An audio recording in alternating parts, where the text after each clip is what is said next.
Fibre net కేసులో విచారణ పూర్తయ్యేదాకా మాజీ సీఎం చంద్రబాబును అరెస్టు చేయవద్దని సుప్రీంకోర్టు ఆదేశించింది. తదుపరి విచారణను శుక్రవారానికి వాయిదా వేసింది.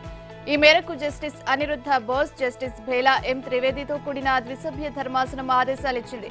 అలాగే స్కిల్ డెవలప్మెంట్ వ్యవహారంలో సిఐడి తనపై నమోదు చేసిన ఎఫ్ఐఆర్ ను కొట్టేయాలని చంద్రబాబు దాఖలు చేసిన క్వాష్ పిటిషన్ పై ఇరుపక్షాల వాదనలు ముగియడంతో తీర్పును రిజర్వ్ చేస్తున్నట్లు ప్రకటించింది. ఈలోపు మధ్యంతర బెయిల్ ఇవ్వాలని ఆయన తరపు సీనియర్ న్యాయవాది హరీష్ సాల్వే చేసిన అభ్యర్థనపై కోర్టు స్పందించలేదు. స్కిల్ కేసులో క్వాష్ పిటిషన్ కొట్టివేత, ఫైబర్ నెట్ కేసులో తనకు ముందస్తు బెయిల్ను నిరాకరిస్తూ హైకోర్టు ఇచ్చిన ఆదేశాలపై చంద్రబాబు సుప్రీంకోర్టును ఆశ్రయించారు. ఈ పిటిషన్లు మంగళవారం ధర్మాసనం ముందుకు విచారణకు వచ్చాయి. ఫైబర్ నెట్ కేసులో కోర్టు విచారణ పూర్తయ్యే వరకు చంద్రబాబును అరెస్టు చేయకుండా ఆదేశాలు ఇవ్వాలని ఆయన తరపు సీనియర్ న్యాయవాది సిద్ధార్థ లోత్రా అభ్యర్థించడంతో అంతవరకు ఆయన్ను అరెస్టు చేయవద్దని ధర్మాసనం రాష్ట్ర ప్రభుత్వాన్ని ఆదేశించింది. ఇక స్కిల్ డెవలప్మెంట్ కేసులో మంగళవారం హరీష్ సాల్వే, సిఐడి తరపు సీనియర్ న్యాయవాది ముకుల్ రోహత్గి వేడిగా వాదనలు వినిపించారు. రోహత్గి సుదీర్ఘంగా వాదనలు వినిపించగా వర్చువల్ గా విచారణకు హాజరైన సాల్వే అరగంటలోనే ముగించారు.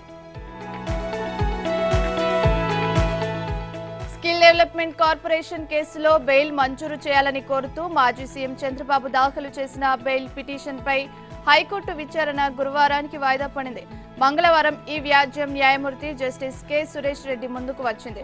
చంద్రబాబు తరపు న్యాయవాది ఎస్ ప్రణతి స్పందిస్తూ తమ సీనియర్ న్యాయవాది అందుబాటులో లేరని విచారణను వాయిదా వేయాలని కోరారు. దీంతో న్యాయమూర్తి విచారణను 19వ తేదీకి వాయిదా వేశారు. రాజమహేంద్రవరం సెంట్రల్ జైలులో చంద్రబాబుకు వైద్య పరీక్షలు నిర్వహించి ప్రభుత్వ వైద్యులు ఇచ్చిన నివేదికను అందజేయాలని కోరుతూ దాఖలైన పిటిషన్పై విచారణను విజయవాడ ఏసీబీ కోర్టు గురువారానికి వాయిదా వేసింది. మంగళవారం కోర్టు కార్యకలాపాలు ప్రారంభమయ్యాక న్యాయాధికారి హిమబిందు ఇటు చంద్రబాబు తరపు న్యాయవాదులతో అటు సిఐడి తరపు న్యాయవాదులతో కొద్దిసేపు మాట్లాడారు. 19న చంద్రబాబు జ్యుడిషియల్ రిమాండ్ ముగుస్తున్నందున అదే రోజు ఆన్లైన్లో ఆయనతో మాట్లాడతానని తెలిపారు. ఆయన న్యాయవాదులు దాఖలు చేసిన పిటిషన్ పై కౌంటర్ వేయాలని సిఐడిని ఆదేశించారు. సిఐడి అధికారులు సాయంత్రం కౌంటర్ దాఖలు చేశారు. చంద్రబాబు ఆరోగ్యంపై వైద్యుల నివేదికను ఆయన సతీమణి భువనేశ్వర్కి అందజేశామని అందులో తెలిపారు. జ్యుడిషియల్ రిమాండ్ పై రాజమహేంద్రవరం సెంట్రల్ జైలులో ఉన్న చంద్రబాబు విషయంలో జైలు అధికారులు వివక్షతో వ్యవహరిస్తున్నారన్న విమర్శలు వెల్లువెత్తుతున్నాయి. ఆయన ఆరోగ్య పరిస్థితిపై ప్రభుత్వ వైద్యులు నివేదిక ఇచ్చినా ఏసీ బిగించకుండా తగు చర్యలు తీసుకోకుండా తాత్సారం చేసిన అధికారులు ఇప్పుడు ఆయన ములాఖాత్లలో కూడా కోత పెట్టారు. న్యాయవాదులు రోజుకు 2 సార్లు ఆయనతో ములాఖాత్ అయ్యే అవకాశం ఉండగా దానిని ఒకేసారికి పరిమితం చేస్తూ నిర్ణయం తీసుకున్నారు. ఇంతవరకు ప్రతిరోజు 2 న్యాయవాదులు చంద్రబాబును కలిసి కోర్టు విషయాలు చర్చించేవారు. అయితే ఏమైందో ఏమో ములాఖాత్ను 1కి కుదుస్తూ సెంట్రల్ జైలు సూపరింటెండెంట్ పేరుతో కోస్తా జైళ్ల శాఖ డీఐజీ రవికిరణ్ ఉత్తర్వులిచ్చారు. చంద్రబాబుకు సంబంధించి ఇంతవరకు ప్రతి సోమవారం నుంచి శనివారం వరకు రోజుకు 2 లీగల్ ఇంటర్వ్యూలు ఇచ్చాం. సాధారణ ఇంటర్వ్యూల పేరుట ఆయన బంధువులు, స్నేహితులకు వారానికి 2 ములాఖాత్లు ఇచ్చాం. వారు వచ్చి తిరిగి వెళ్లే వరకు చంద్రబాబు ఉంటున్న స్నేహ బ్లాక్ నుంచి అడ్మినిస్ట్రేటివ్ బ్లాక్ దాకా ఖైదీలు, సిబ్బంది కదలికలను నిలిపివేస్తున్నాం. దీనివల్ల ప్రతిరోజు 2000 మందికి పైబడి ఖైదీలు ఇబ్బందులు పడుతున్నారు.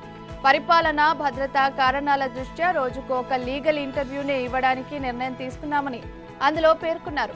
దీనిపై టీడీపీ నేతలు మండిపడుతున్నారు. తనను కలిసి సంఘీభావం తెలిపే వారిపై ప్రభుత్వం కేసులు పెడుతోందని చంద్రబాబు సతీమణి నారా భువనేశ్వరి ఆగ్రహం వ్యక్తం చేశారు. ప్రభుత్వానికి ఆ హక్కు ఎక్కడిదని నిలదీశారు. రాజమహేంద్రవరం వస్తున్న తమకు సంఘీభావం తెలియజేస్తున్న పార్టీ శ్రేణులు ప్రజల మద్దతుదారులపైన నిబంధనలు ఉల్లంఘించారంటూ రాష్ట్ర వ్యాప్తంగా పోలీసులు కేసులు నమోదు చేసి ఇబ్బంది పెడుతున్న నేపథ్యంలో ఆమె ట్వీట్ చేశారు. చంద్రబాబును అక్రమంగా అరెస్ట్ చేసి రాజమహేంద్రవరం సెంట్రల్ జైలులో పెట్టారు. రాజమహేంద్రవరంలో ఉంటున్న నన్ను కలిసి ధైర్యం చెప్పడానికి వస్తున్న టీడీపీ శ్రేణులపై సంఘీభావ యాత్ర చేస్తున్న వారిపై కేసులు పెడతారా? ఈ ప్రభుత్వానికి ఆ హక్కు ఎక్కడిది? పార్టీ కార్యకర్తలు మా బిడ్డల్లాంటి వారు. బాధలో ఉన్న అమ్మను కలిస్తే చర్యలు తీసుకుంటామని నోటీసులు ఇవ్వడం ఏంటి? ప్రజలు, మద్దతుదారులు నన్ను కలవకూడదని చెప్పడానికి ఈ ప్రభుత్వానికి హక్కు ఎక్కడిది అని ట్వీట్ చేశారు. నారా చంద్రబాబు సతీమణి భువనేశ్వరిని ఉద్దేశించి డిప్యూటీ సీఎం నారాయణస్వామి నోటికి వచ్చినట్టు తప్పుడు కూతలు కూస్తే తీవ్ర పరిణామాలు ఎదుర్కోవాల్సి ఉంటుందని తెలుగు మహిళా రాష్ట్ర అధ్యక్షురాలు వంగలపూడి అనిత హెచ్చరించారు. చంద్రబాబుకు భోజనంలో భువనేశ్వరి విషయం కలిపి పెడుతున్నట్టు నారాయణస్వామి పిచ్చి కూతలు కూస్తున్నారన్నారు. ఇలాగే మాట్లాడితే ప్రజలు చెప్పులతో కొట్టే పరిస్థితి వస్తుందని హెచ్చరించారు. జగన్ తరహాలోనే మంత్రులు కూడా సైకోల్లా మాట్లాడుతున్నారని మండిపడ్డారు. అనంతరం డిప్యూటీ సీఎం నారాయణస్వామి చిత్రపటాన్ని తెలుగు మహిళలు చెప్పులతో కొట్టి దహనం చేసి నిరసన తెలిపారు. ఎన్టీఆర్ చనిపోయింది ఎవరి వల్ల అనేది ప్రపంచానికంతా తెలుసు. ఆ వ్యక్తులను వైసీపీలో చేర్చుకుని పదవులు ఇచ్చి నెత్తిన పెట్టుకుని ఇప్పుడు చంద్రబాబు సతీమణి భువనేశ్వరి గురించి మాట్లాడడానికి మంత్రి నారాయణస్వామికి సిగ్గుండాలని మహిళా కమిషన్ మాజీ చైర్మన్ టీడీపీ నేత నన్నపనేని రాజకుమారి ఆగ్రహించారు. పోలీసులు ఈ నెల 16 నుంచి తన భర్తను అక్రమంగా నిర్బంధిస్తున్నారంటూ మాజీ మంత్రి టీడీపీ సీనియర్ నేత కొల్లు రవీంద్ర సతీమణి కొల్లు నీలిమ హైకోర్టులో హేబియస్ కార్పస్ పిటిషన్ దాఖలు చేశారు. ముందస్తుగా ఎలాంటి నోటీసులు ఇవ్వకుండా సహేతుకమైన కారణాలు కూడా లేకుండా నిర్బంధిస్తున్నారని పేర్కొన్నారు. ఎలాంటి ఆంక్షలు పరిమితులు లేకుండా రోజువారీ కార్యకలాపాలు నిర్వహించుకునేందుకు తన భర్తకు అనుమతి ఇచ్చేలా పోలీసులకు తగిన ఆదేశాలు ఇవ్వాలని అభ్యర్థించారు. ఈ నెల 16న వేకువజామున కోదండరామస్వామి దేవస్థానంలో పూజలు చేసేందుకు వెళ్లాం. పోలీసులు మమ్మల్ని వెంబడించి ఉదయం 8:30 సమయంలో తన భర్తను అక్రమంగా నిర్బంధించారు. రోజంతా వివిధ పోలీస్ స్టేషన్లలో తిప్పి అర్ధరాత్రి 11:20 ప్రాంతంలో ఇంటి వద్ద వదిలి వెళ్లారు. ఈ అంశాలను పరిగణలోకి తీసుకుని తన భర్తను అక్రమంగా నిర్బంధించిన పోలీసులపై చర్యలు తీసుకోవాలని అభ్యర్థించారు. హోంశాఖ ముఖ్య కార్యదర్శి డీజీపీ కృష్ణ, జిల్లా ఎస్పీ, మచిలీపట్నం డీఎస్పీ, మచిలీపట్నంలో ఇందుకూరిపేట, రాబర్ట్సన్ పేట పోలీసులు, స్టేషన్ల సర్కిళ్ల ఇన్స్పెక్టర్లు, ఎస్హెచ్ఓలను ప్రతివాదులుగా చేర్చారు. ఈ వ్యాజ్యం బుధవారం విచారణకు రానుంది. మీరు అడిగిన డాక్యుమెంట్లు నా దగ్గర లేవు, వాటిని తీసుకురావాలంటే ఇప్పుడు దసరా సెలవులు. ఈ నెల 28 తర్వాత మీ ముందుకొస్తానంటూ టీడీపీ సంస్థాగత కార్యదర్శి, యువగలం పాదయాత్ర సమన్వయకర్త కిలారు రాజేష్ సిఐడికి లేఖ రాశారు. స్కిల్ డెవలప్మెంట్ కేసులో సోమవారం ఆయన్ను విచారించిన సిఐడి అధికారులు మంగళవారం కూడా రావాలని 41A నోటీసులు ఇచ్చారు. వచ్చేటప్పుడు కొన్ని డాక్యుమెంట్లు తీసుకుని రమ్మన్నారు. అవి తన వద్ద అందుబాటులో లేకపోవడంతో 28వ తేదీ వరకు సమయం అడుగుతూ కిలారు రాజేష్ లేఖ రాశారు.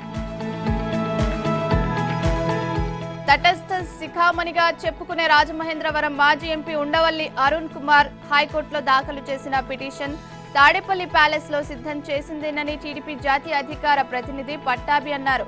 ముసుగు వీరుడు ఉండవల్లి వైసీపీ ఏజెంట్ అని ఎట్టకేలకు తన ముసుగు తొలగించి జగన్ కు పూర్తిగా సహకరిస్తున్నాడని చెప్పారు. స్కిల్ డెవలప్మెంట్ లో పైసా అవినీతి జరగలేదని, కొన్ని లక్షల మంది యువత భవిష్యత్తు బాగు చేసిన ఆ ప్రాజెక్టు వేల మందికి ఉపాధి అవకాశాలు చూపించిందని ప్రపంచం ప్రశంసిస్తుంటే ఉండవల్లి మాత్రం దీనిపై బురద జల్లుతూ వైసీపీకి వత్తాసు పలుకుతూ సిబిఐ ఎంక్వైరీ కావాలని హైకోర్టులో పిటిషన్ దాఖలు చేశాడన్నారు. స్కిల్ పై సిబిఐ విచారణ కోరారు. మరి లిక్కర్ విషయంలో ఎందుకు కోరలేదు? గతంలో తండ్రిని అడ్డం పెట్టుకుని జగన్ ఎంత అవినీతి చేశాడో ప్రజలందరికీ తెలుసు. మీకు తెలియకపోతే మీకు ట్యూషన్ చెప్తా, మీ ఇంటికి రమ్మంటారా ఉండవల్లి అని పట్టాభి అన్నారు. పాలనా రాజధానిపై సీఎం జగన్, వైసీపీ నాయకుల ప్రకటనలు, ఉన్నతాధికారుల వైఖరి రాష్ట్ర ప్రజలనే కాకుండా విశాఖ జిల్లా అధికారులను అయోమయానికి గురి చేస్తున్నాయి. విశాఖకు వచ్చేది పాలనా రాజధాని కాదని, ఉన్నతాధికారులు వచ్చి వెళ్తారంతే అని త్రిసభ్య కమిటీ తాజాగా తేల్చేయడంతో వారు గందరగోళంలో పడిపోయారు. కోర్టులో కేసు తేలేంత వరకు విశాఖలో పాలనా రాజధాని ఏర్పాటుకు అవకాశం లేదు. సీఎం మాత్రం ఇక్కడ కాపురం పెట్టడానికి ముహూర్తాలు పదే మార్చేస్తున్నారు. గత ఫిబ్రవరి నుంచి ఇదే తంతు. సీఎం విశాఖ వచ్చేస్తారు, ఇక్కడి నుంచే పాలన కొనసాగిస్తారని మంత్రులు ఊదరగొడుతున్నారు. అయితే సమీక్షల కోసం సీఎంతో పాటు ఆయా శాఖల కార్యదర్శులు, కమిషనర్లు, ఇతర అధికారులు విశాఖ వచ్చి వెళ్తుంటారని, వారిక్కడ బస చేసేందుకు ట్రాన్సిట్ హాల్ ఏర్పాటు చూడాలని జిల్లా అధికారులను త్రిసభ్య కమిటీ తాజాగా ఆదేశించింది. ఉత్తరాంధ్ర అభివృద్ధి కోసం సీఎం అధికారులు తరచూ పర్యటించి పథకాలపై సమీక్షించాలని, రాత్రిళ్లు నిద్ర కూడా చేయాలని, అందుకు వీలుగా విశాఖలోనే మకాం వేయాలని, వసతి వెతికేందుకంటూ గత వారం CS Jawahar Reddy, municipal, revenue, సాధారణ పరిపాలనా శాఖ ఉన్నతాధికారులతో త్రిసభ్య కమిటీని ఏర్పాటు చేశారు. ఈ కమిటీ సభ్యులు సోమవారం విశాఖలోని BMRGA కార్యాలయంలో జిల్లా అధికారులతో సమావేశమయ్యారు. సీఎంతో పాటు అధికారులు వచ్చి సమీక్షించి వెళ్లిపోతారని, ట్రాన్సిట్ హాల్ట్ మాత్రమేనని, తగిన ఏర్పాట్లు చేస్తే చాలని సెలవిచ్చారు. 2019 ఎన్నికలకు ముందు విపక్ష నేతగా ఉన్న ప్రస్తుత సీఎం వైఎస్ జగన్ రాష్ట్ర ప్రభుత్వ ఉద్యోగులపై ఎనలేని ప్రేమ కురిపించారు. జీతాలు సరిపోవడం లేదని, సిపిఎస్తో తంటాలు పడుతున్నారని, ఇవన్నీ తాము అధికారంలోకి రాగానే సరిచేస్తామని హామీల వర్షం కురిపించారు. కానీ అధికారంలోకి వచ్చిన తర్వాత వేతన జీవులకు చుక్కలు చూపిస్తున్నారు. ప్రభుత్వ ఉద్యోగులకు జగన్ సర్కార్ 31,519 కోట్ల మేర చెల్లింపులు నిలిపివేసింది. వీటి గురించి కనీసం పట్టించుకోకపోవడం కూడా లేదు. దీనిపై విరక్తి చెందిన ఉద్యోగులు సర్కారు తీరుపై నిప్పులు చెరుగుతున్నారు. సకాలంలో జీతాలకే దిక్కులేదు. PRC, DA, CPS contribution, medical బిల్లులు, జీపీఎఫ్, ఏపీజీఎల్ఐ సరెండర్ లీవ్లు, లీవ్ ఎన్కాష్మెంట్ల రూపంలో తమకు అందాల్సిన ఆర్థిక ప్రయోజనాలను తమకు చెల్లిస్తున్నంత నమ్మకం ఏ కోసానా లేదని చర్చించుకుంటున్నారు. ఉద్యోగులు వారి వాట్సాప్ గ్రూపుల్లో బహిరంగంగానే ఈ అంశాలపై అభిప్రాయాలు వ్యక్తం చేస్తున్నారు. రాబోయే ఎన్నికల్లో మళ్లీ జగన్ గెలిస్తే తమ పరిస్థితి ఎలా ఉంటుందన్న దానిపై జోకులు వేసుకుంటున్నారు. మళ్లీ గెలిస్తే పిఆర్సీ, డిఏలు, మెడికల్ బిల్లులు, ఇలాంటి మిగతా బిల్లులన్నీ మర్చిపోండి. ఏ నెల కానెలా ఏ ఉద్యోగి ఉద్యోగి అప్పు తెచ్చి జీతం తీసుకెళ్లండన్న విధానం తీసుకొస్తారని వ్యంగ్యాస్త్రాలు సంధిస్తున్నారు. రాష్ట్రంలో ఇసుక తుఫాన్ చెలరేగుతోంది. సీఎం జగన్ తన సోదరుడికి ఇసుక అమ్మకాల కాంట్రాక్టు అప్పగించేందుకు టెండర్ ప్రక్రియనే గుట్టుగా ఉంచిన వైనం బయటపడడంతో సర్కారును, అధికారులను అనేక ప్రశ్నలు చుట్టుముడుతున్నాయి. దేనికైనా జగన్ ఉన్నారు, ఆయనే చూసుకుంటారని ఓ అధికారి బయటకు చెబుతున్నా గనుల శాఖ ఉన్నతాధికారులు మాత్రం లోపల తీవ్ర ఆందోళనకు గురవుతున్నారు. ఇసుక అమ్మకాల కోసం కొత్తగా టెండర్లు పిలుస్తున్నామని ఒక్క మాట చెప్పకుండా గుట్టుగా వ్యవహారం నడిపిస్తున్నారని, దొంగ పనులు చేయడానికే గనుల శాఖ ఉందా అంటూ ఏపీ, తెలంగాణ కాంట్రాక్టర్లు సర్కారు తీరుపై ఆరోపణలు గుప్పిస్తున్నారు. ప్రీబిడ్ మీటింగ్ లో పాల్గొనేందుకు తమకు అవకాశం కల్పించాలని కొందరు గనుల శాఖ అధికారులను డిమాండ్ చేశారు. అయితే ఉన్నతాధికారులు ఎవరూ కాంట్రాక్టర్లతో మాట్లాడేందుకు ముందుకు రాలేదు. సర్కార్ తీరుపై న్యాయ పోరాటం చేస్తామని కాంట్రాక్టర్లు చెబుతున్నారు. రాష్ట్రంలో ఇసుక అమ్మకాలు చేపట్టేందుకు ఉత్తరాదికి చెందిన జేపీ వెంచర్స్ గ్రూప్ నకు ఇచ్చిన కాంట్రాక్టు ఈ ఏడాది మే 13తో ముగిసిపోయింది. ఈసారి ఇసుక కాంట్రాక్ట్ ను జగన్ తన సోదరుడు అనిల్ రెడ్డికి ఇవ్వాలని నిర్ణయించుకున్నట్లు తెలిసింది. ఇదే విషయాన్ని పండగ చేసుకో తమ్ముడు శీర్షికన ఆంధ్రజ్యోతి వెలుగులోకి తీసుకొచ్చింది. ఢిల్లీకి చెందిన ఓ కంపెనీని ముందు పెట్టి ఆ సంస్థకే టెండర్ దక్కేలా చేసి తెర వెనుక నుంచి తన తమ్ముడు అనిల్ ఇసుక వ్యాపారం చేసేలా సీఎం మాస్టర్ ప్లాన్ వేశారన్న ప్రచారం జరుగుతోంది. ప్రకాశం జిల్లా వైసీపీలో మళ్లీ చిచ్చురేగింది. మాజీ మంత్రి, ఒంగోలు ఎమ్మెల్యే బాలినేని శ్రీనివాసరెడ్డి పార్టీ అధిష్టానానికి మరోసారి అల్టిమేటం ఇచ్చారు. భూ కుంభకోణంలో ఓ రాష్ట్ర నాయకుడి మద్దతుతో ఒకరిద్దరిని తప్పించడంపై ఆగ్రహం వ్యక్తం చేసిన ఆయన తన గన్మెన్లు ఇద్దరిని పోలీసు శాఖకు తిప్పి పంపారు. ఒంగోలులో నకిలీ దస్త్రాలు, వీలునామాలతో కోట్ల విలువైన ప్రైవేటు వ్యక్తుల ఆస్తులను కొల్లగొట్టిన ఉదాంతాలు వెలుగుచూశాయి. ఈ విషయంలో కొందరు అధికార పార్టీ నాయకుల పాత్రపైన ఆరోపణలు వచ్చాయి. దీనిపై వెంటనే దర్యాప్తు చేయాలని బాలినేని డిమాండ్ చేశారు. తదనుగుణంగా ఎస్పీ మల్లికా గర్గ్ దర్యాప్తునకు సిట్ను ఏర్పాటు చేశారు. గత వారంలో కొంతమందిని అరెస్ట్ చేశారు. సోమవారం మరో ముగ్గురిని అదుపులోకి తీసుకోనున్నారు. ఈ భూ కుంభకోణాల్లో బాలినేని అనుచరులతో పాటు వైసీపీలోని వేరే నేతల అనుచరులు, ఇతర పార్టీల సానుభూతి పరులు ఉన్నారు. వైసీపీలోని ఒక రాష్ట్ర నాయకుడి మద్దతుతో ఒకరిద్దరిని తప్పించి మిగిలిన వారిని అరెస్ట్ చేస్తున్నట్లు ఆరోపణలున్నాయి. ఈ నేపథ్యంలో బాలినేని మొత్తం నిందితులను ఒకేసారి అరెస్ట్ చేయాలని పట్టుబట్టడం, అందుకు జిల్లా పోలీస్ యంత్రాంగం ససేమిరా అనడం ఆయన ఆగ్రహానికి కారణమైంది. నేరుగా డీజీపీకి లేఖ రాశారు. తన గన్మెన్ ను వెనక్కు పంపుతున్నట్లు అందులో తెలిపారు. బ్రాండెడ్ మంచినీళ్ల బాటిళ్లు కావాలంటే అన్ని గ్రామాల్లో దొరక్కపోవచ్చు. కానీ మద్యం బ్రాండ్లు అడిగితే దొరకని గ్రామం రాష్ట్రంలో లేదు. మంచి బ్రాండ్లు కష్టం, గానీ ఏదో ఒక బ్రాండ్ లిక్కర్ అయితే చాలనుకుంటే మాత్రం చిటికలో మీ చేతిలో ఉంటుంది. కాకపోతే ఎంఆర్పీపై 30 నుంచి 50 అదనంగా చెల్లించాలి. అలాగనే మద్యం అమ్ముతున్నట్లుగా ఎక్కడ ఒక్క బెల్ట్ షాప్ కూడా కనిపించదు. అసలెక్కడ మద్యం దొరుకుతుంది అనే ఆనవాళ్లు కూడా ఉండవు. కానీ మందు కావాలి అని అడిగితే చాలు, ఏ టిఫిన్ సెంటర్ నుంచో టీ స్టాల్ నుంచో బాటిల్ తీసుకొచ్చి మీ చేతిలో పెడతారు. ఇలా రాష్ట్రంలో బెల్ట్ షాపులు వాటి రూపు మార్చుకున్నాయి. ఒకప్పుడు వ్యవస్థీకృతంగా కనిపించే బెల్టులు ఇప్పుడు మొబైల్ తరహాలోకి కిరాణా షాపుల్లో, టిఫిన్ సెంటర్లలో దొరికేలా విస్తరించాయి. పట్టణాల్లోనూ ప్రభుత్వ మద్యం షాపులు దూరంగా ఉన్న దగ్గరగా బెల్టుల్లో మద్యం దొరుకుతోంది. అన్ని ప్రాంతాల్లో బెల్ట్ షాపులకు బహిరంగంగా వేలం వేసే పరిస్థితి నెలకొంది. రాష్ట్రంలో 2934 ప్రభుత్వ మద్యం షాపులు, 840 బార్లు ఉన్నాయి. సగటున రోజుకు 70 కోట్ల మద్యం అమ్ముడవుతోంది. దీనిలో సుమారు 50 కోట్ల మద్యం షాపుల్లో అమ్ముతున్నారు. షాపుల్లో అమ్ముతున్న దానిలో దాదాపు 30% అమ్మకాలు బెల్ట్ షాపుల ద్వారా జరుగుతున్నాయి. అంటే 15 కోట్ల విలువైన మద్యం కేవలం బెల్ట్ షాపుల్లోనే విక్రయిస్తున్నారు. విశాఖపట్నం ఎన్ఐఏ కోర్టులో కోడికత్తి కేసు విచారణను హైకోర్టు 8 వారాల పాటు నిలుపుదల చేసింది. ఎయిర్పోర్ట్ లాంచ్ లో తనపై కోడికత్తితో దాడి చేసిన ఘటనపై లోతైన విచారణ జరిపేలా ఎన్ఐఏను ఆదేశించాలని కోరుతూ సీఎం జగన్ రెడ్డి దాఖలు చేసిన వ్యాజ్యంలో కౌంటర్ దాఖలు చేయాలని ప్రతివాదులుగా ఉన్న ఎన్ఐఏ నిందితుడు జె శ్రీనివాసరావును ఆదేశించింది. తదుపరి విచారణను 6 వారాలకు వాయిదా వేసింది. ఈ మేరకు హైకోర్టు న్యాయమూర్తి జస్టిస్ కె శ్రీనివాస్ రెడ్డి మధ్యంతర ఉత్తర్వులు జారీ చేశారు. 2019 ఎన్నికలకు ముందు విశాఖపట్నం ఎయిర్పోర్ట్ లాంజ్ లో అప్పటి ప్రతిపక్ష నేత, ప్రస్తుత సీఎం జగన్ పై కోడికత్తితో దాడి చేశారని పేర్కొంటూ పోలీసులు కేసు నమోదు చేశారు. ఘటనకు సంబంధించి జె శ్రీనివాసరావు అనే వ్యక్తిని అరెస్ట్ చేశారు. తదనంతరం కేసు దర్యాప్తు చేపట్టిన ఎన్ఐఏ ఇటీవల సంబంధిత కోర్టులో ఛార్జిషీట్ దాఖలు చేసింది. కోడికత్తి దాడి ఘటనలో ఎలాంటి కుట్ర కోణం లేదని తేల్చి చెప్పింది. అభియోగాలు నమోదు చేసిన కోర్టు కేసు విచారణ షెడ్యూల్ను కూడా ప్రకటించింది. సాక్షుల వాంగ్మూలం నమోదు ప్రక్రియ జరిగే సమయంలో తనకు వ్యక్తిగత హాజరు నుంచి మినహాయింపు ఇవ్వాలని, కుట్ర కోణంపై లోతైన దర్యాప్తు జరిపేలా ఎన్ఐఏని ఆదేశించాలని కోరుతూ సీఎం జగన్ ఎన్ఐఏ కోర్టులో పిటిషన్లు దాఖలు చేశారు. వీటిని విచారించిన కోర్టు కుట్ర కోణంలో లోతైన దర్యాప్తు చేయాలన్న అభ్యర్థనను తోసిపుచ్చింది.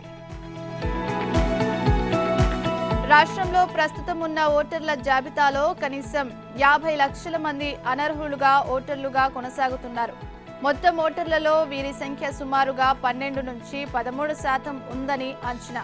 మరణించిన వారు, 0 డోర్ నెంబర్ల కింద ఉన్నవారు, పునరుక్తుల కింద ఉన్నవారు ఈ జాబితాలో ఉన్నారు. ఇంత భారీ సంఖ్యలో అనర్హుల పేర్లు ఓటర్ల జాబితాలో కొనసాగుతున్నాయని తెలిసినా ఎన్నికల కమిషన్ అధికార వర్గాలు చేతులు కట్టుకుని కూర్చున్నాయి. వీటిని తొలగించి పూర్తి స్థాయి ప్రక్షాళన ప్రయత్నం చేస్తున్నామని కొంతకాలం కిందటి వరకు అధికార వర్గాలు చెబుతూ వచ్చాయి.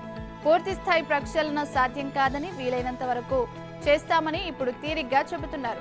రాష్ట్రంలో ప్రస్తుతం ఉన్న ఓటర్ల జాబితా ప్రకారం మొత్తం ఓటర్ల సంఖ్య 3,99,00,000. బూత్ లెవెల్ అధికారుల ద్వారా ఇటీవల ఇంటింటి సర్వేను ఎన్నికల కమిషన్ నిర్వహించింది. ఈ సర్వేలో వెల్లడైన వివరాలతో ముసాయిదా ఎన్నికల జాబితాను ఈ నెల 27వ తేదీన ప్రకటించనున్నారు.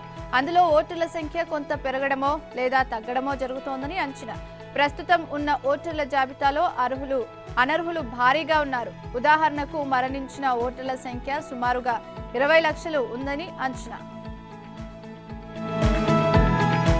ఏపీ, తెలంగాణ రాష్ట్రాల మధ్య కృష్ణా జలాల వాటాలు తేల్చేందుకు బ్రిజేష్ కుమార్ ట్రైబ్యునల్ గడువును పెంచుతూ ఈ నెల 4న కేంద్ర కేబినెట్ తీసుకున్న నిర్ణయాన్ని వైసీపీ ప్రభుత్వం సవాల్ చేసింది. సుప్రీంకోర్టులో రిట్ పిటిషన్ వేసింది. ఈ మేరకు ఏపీ తరఫున సుప్రీంకోర్టు సీనియర్ న్యాయవాది నస్కి మంగళవారం సివిల్ కేసు దాఖలు చేశారు. కృష్ణా జలాలపై బ్రిజేష్ కుమార్ ట్రైబ్యునల్ గతంలో ఇచ్చిన ఆదేశాలు రాష్ట్ర ప్రయోజనాలకు భిన్నంగా ఉన్నాయంటూ ఉమ్మడి ఏపీ ప్రభుత్వం సుప్రీంకోర్టులో పిటిషన్ వేసింది. సుప్రీం స్టే ఇవ్వడంతో కేంద్రం గెజిట్ విడుదల చేయలేదు. 2014లో రాష్ట్ర విభజన తర్వాత తెలంగాణ ప్రభుత్వం ఇంప్లీడ్ పిటిషన్ వేసింది. రాష్ట్ర విభజన తర్వాత ఉమ్మడి ఆంధ్రప్రదేశ్కు కేటాయించిన 811 టీఎంసీలలో ఏపీకి 512, తెలంగాణకు 299 టీఎంసీల కృష్ణా జలాలను కేటాయిస్తూ కేంద్రం గెజిట్ విడుదల చేసింది. అయితే కృష్ణానది జలాల వివాద ట్రైబ్యునల్ 2 ఆదేశాలకు సంబంధించి మిగులు జలాల వాటాల విషయంలో రాష్ట్రానికి అన్యాయం జరిగింది. దీనిపై సుప్రీంకోర్టులో కేసులు నడుస్తున్నాయి. ఇంతలో కృష్ణా జలాలపై తెలంగాణ సర్కార్ వాదనలతో ఏకీభవిస్తూ కేంద్ర కేబినెట్ ఈ నెల 4న ఏపీ తెలంగాణల మధ్య కృష్ణా జలాలను తాజాగా లెక్కించి పంపిణీ చేయాలంటూ బ్రిజేష్ కుమార్ ట్రైబ్యునల్ కు మార్గదర్శకాలను జారీ చేసింది. అంతేకాదు ట్రైబ్యునల్ గడువును పెంచింది. ఎన్నికల్లో ఎలాగైనా గెలవాలి, అధికారం దక్కించుకోవాలి, అందుకోసం ఎలాంటి హామీలైనా ఇద్దాం, వాటి అమలుకు నిధులు ఎక్కడి నుంచి వస్తాయన్నది తర్వాత చూసుకుందాం. ఇది రాష్ట్రంలో ప్రధాన రాజకీయ పార్టీలు ఓటర్లను ఆకట్టుకోవడానికి అవలంబిస్తున్న విధానం. రాష్ట్ర ఆర్థిక పరిస్థితి, వాస్తవ రాబడులు, ఆదాయ మార్గాలను పరిగణలోకి తీసుకోకుండానే పార్టీలు ఒకదానిని మించి మరొకటి హామీలు గుప్పిస్తున్నాయి. అధికారంలోకి వస్తే వీటిని అమలు చేయడం సాధ్యమవుతుందా అన్నది కూడా పరిశీలనలోకి తీసుకోవడం లేదు. ప్రస్తుతం అధికారంలో ఉన్న బీఆర్ఎస్ అప్పులు చేసి పథకాలను అమలు చేయాల్సి వస్తోంది. విలువైన ప్రభుత్వ భూములను విక్రయించాల్సి వస్తోంది. ఇటీవల విడుదల చేసిన మేనిఫెస్టోలో ఓటర్లను ఆకర్షించేందుకే ప్రాధాన్యమిచ్చింది. పేదలకు 5 లక్షల వరకు బీమా, ఆసరా పెన్షన్లను 5,016కు పెంపు, 400కే గ్యాస్ సిలిండర్, రైతు బంధు సాయం 16,000కు పెంపు, అర్హులైన మహిళలకు 3,000 చొప్పున భృతి వంటి హామీలు ఇచ్చింది.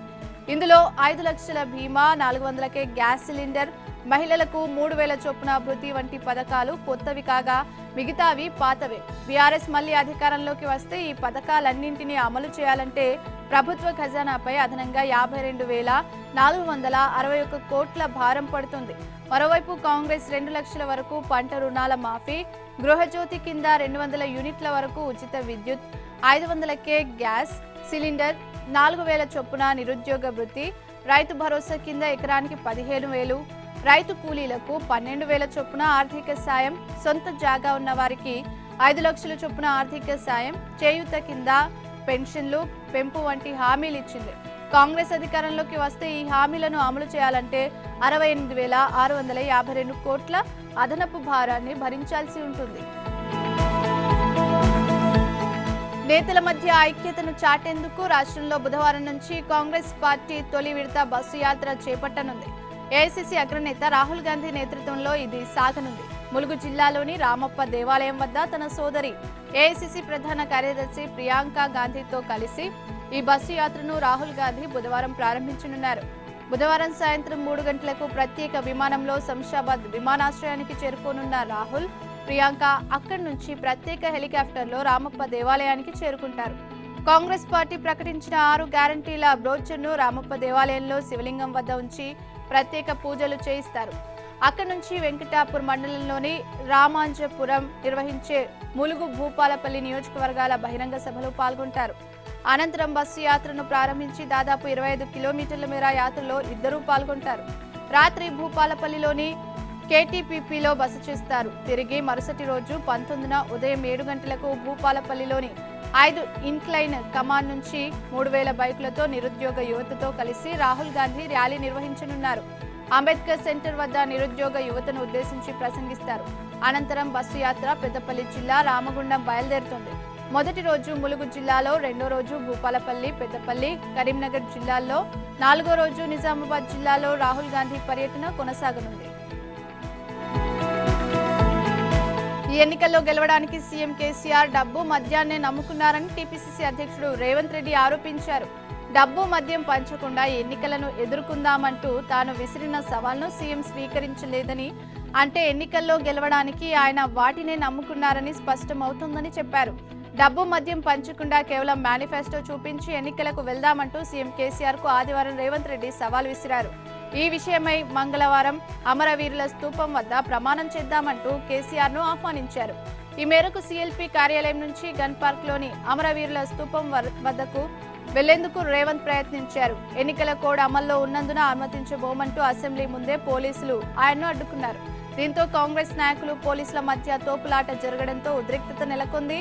వాదులాట అనంతరం రేవంత్ ను పోలీసులు అదుపులోకి తీసుకుని గాంధీ భవన్ లో విడిచిపెట్టారు. పక్క రాష్ట్రాల నుంచి వస్తున్న డబ్బు, మద్యాన్ని పంచి ఎన్నికల్లో గెలవాలని కాంగ్రెస్ చూస్తుందంటూ కేటీఆర్, హరీష్ పదే పదే ఆరోపిస్తూ తమపై బురద జల్లే ప్రయత్నం చేస్తున్నారని రేవంత్ రెడ్డి దుయ్యబట్టారు. వాస్తవానికి హుజురాబాద్, మునుగోడు ఉప ఎన్నికల్లో డబ్బు, మద్యం పంచి గెలవాలని చూసింది బీఆర్ఎస్ పార్టీయే అన్నారు. సీఎం కేసీఆర్ ఇచ్చిన అనేక హామీలు అమలు కాలేదు. హుజురాబాద్ ఉప ఎన్నిక సమయంలో అక్కడి ప్రజలను కేసీఆర్ ఎన్నో రకాలుగా ఇబ్బందులు పెట్టారు. ఆయన ఓటర్లు నన్నే ఆదరించారు అని ఇబ్బందులను తట్టుకుని నేను కేసీఆర్ సంగతి గజ్వేల్లో కూడా తేల్చుకుంటానని రాష్ట్ర బీజేపీ ఎన్నికల నిర్వహణ committee chairman MLA Etela Rajender అన్నారు. గజ్వేల్ ప్రజల హృదయాల్లో కేసీఆర్ ఉన్నారు, మేమున్నామో నవంబర్ 30న తేలిపోతుందన్నారు. ఉప ఎన్నిక సందర్భంగా హుజూరాబాద్ లో ప్రజలకు ఆత్మగౌరవాన్ని నిలబెట్టుకోవడానికి ఎలాంటి అవకాశం వచ్చిందో ఇప్పుడు గజ్వేల్ ప్రజలకు అలాంటి సదావకాశం వచ్చిందని చెప్పారు.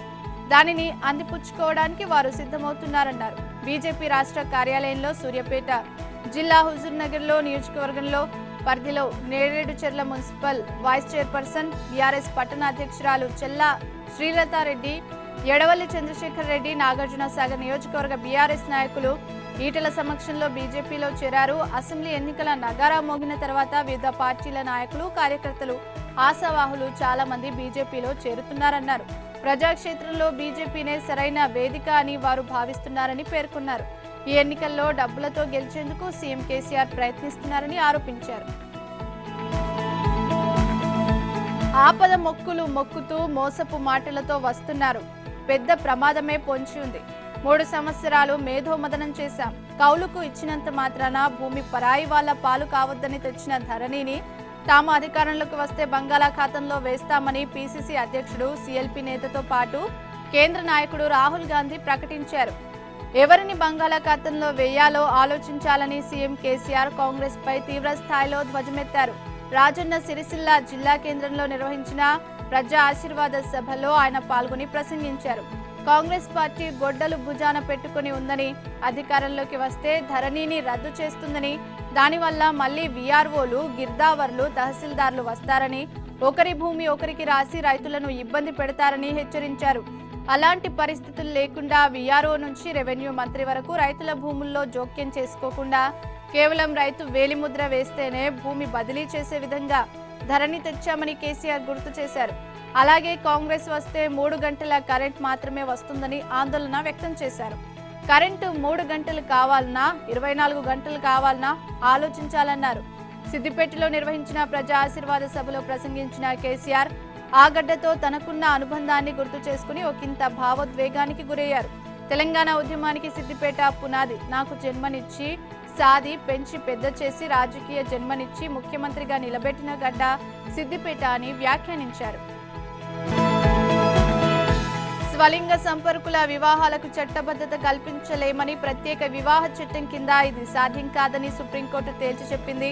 సదరు చట్టాన్ని మార్చడం ద్వారానే స్వలింగ వివాహాలకు గుర్తింపు సాధ్యమవుతుందని, అది పార్లమెంటు పరిధిలో ఉన్న అంశమని స్పష్టం చేసింది. స్వలింగ సంపర్కులకు కూడా ఇతర పౌరులకు ఉన్న హక్కులు ఉంటాయని, వారికి రక్షణ కల్పించాలని, వారి పట్ల వివక్ష చూపకుండా సమాజంలో అవగాహనను పెంచాలని ప్రభుత్వాలకు అత్యున్నత న్యాయస్థానం ఆదేశించింది.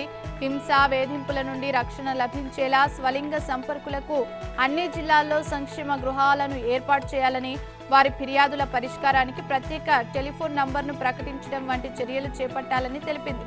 స్వలింగ సంపర్కుల వివాహాలకు ప్రత్యేక వివాహ చట్టం కింద చట్టబద్ధత కల్పించాలని దాఖలైన 21 పిటిషన్లపై CJI justice Chandrachud, justice Kaul, justice Ravindra Bhat, justice Hima Kohli, justice PS నరసింహాలతో కూడిన ధర్మాసనం విచారణ చేపట్టింది. స్వలింగ సంపర్కుల వివాహాన్ని రాజ్యాంగం ప్రకారం హక్కుగా గుర్తించాలన్న పిటిషనర్ల విజ్ఞప్తిని 5 సభ్యుల ధర్మాసనం ఏకాభిప్రాయంతో తిరస్కరించింది. అయితే వారి హక్కుల పట్ల ధర్మాసనం సానుభూతి ప్రకటించింది. రాజ్యాంగం కల్పించే రక్షణలన్నింటినీ వారికి అమలు చేయాలని ప్రభుత్వాలను ఆదేశించింది. తాజా వరల్డ్ కప్ లో 3 రోజుల వ్యవధిలోనే మరో సంచలనం. తమ చివరి 5 వన్డేల్లో కనీసం 310+ స్కోర్లతో దూసుకెళ్తున్న దక్షిణాఫ్రికా జట్టుకు పసికూన నెదర్లాండ్స్ బ్రేకులు వేసింది. బ్యాటింగ్లో 82 పరుగులు, 5 వికెట్ల స్కోర్తో దీన స్థితిలో ఉన్న వేళ నెదర్లాండ్స్ కెప్టెన్ స్కాట్ ఎడ్వర్డ్స్ 69 బంతుల్లో 10 ఫోర్లు, 1 సిక్స్తో 78 నాటౌట్ అద్భుత రీతిలో చెలరేగి ఊపిరిలూదగా ఆ తర్వాత గెలిపించే బాధ్యతను బౌలర్లు తీసుకున్నారు. దీంతో హ్యాట్రిక్ లక్ష్యంగా బరిలోకి దిగిన సఫారీలను డచ్ జట్టు 38 రన్స్ తేడాతో మట్టి కరిపించి బోణీ చేసింది.